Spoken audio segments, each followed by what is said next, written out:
Hi, I'm Mike Duggan. I've been teaching restorative dentistry for over 32 years now and to over 6,000 dentists. This video shows how I do it. Real-time, mannequin-based, hands-on, point of view, and patient real. If you are a pre-dental student, an aspiring teacher, an international dentist, join me at Duggan Oral Design, dugganoraldesign.com.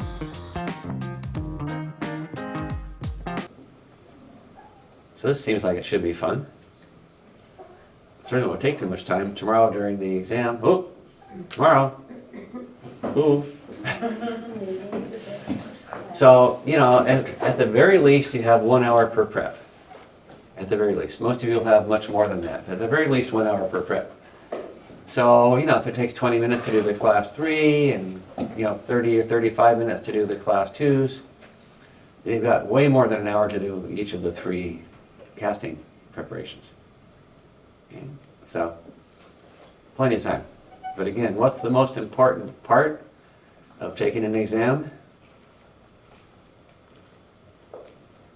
We go to evaluate the prep by ourselves. Okay, evaluating the prep yourself. And when do you evaluate it?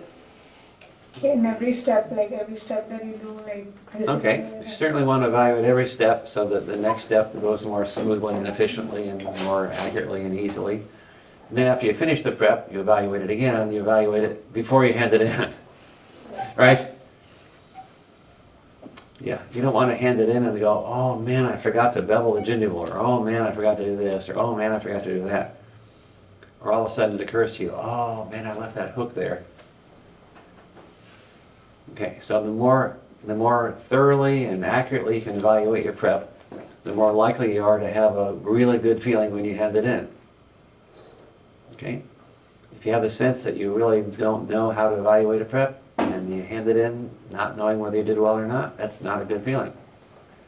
So you want a good feeling. Okay, so tonight it would be a very good idea to spend some time visualizing your preps, working on your worksheets so you really have in mind every little detail, every little thing one at a time that you have to evaluate to make sure that you have a prep that actually does the job.